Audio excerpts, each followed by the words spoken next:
was a decorated general with a heart of gold that likened him to all the stories he told of past battles won and lost and legends of old.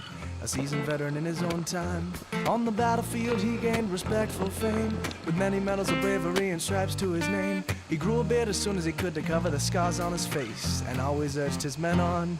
But on the eve of a great battle with the infantry and dream, the old general tossed in his sleep and wrestled with its meaning. He awoke from the night to tell what he had seen, and walked slowly out of his tent.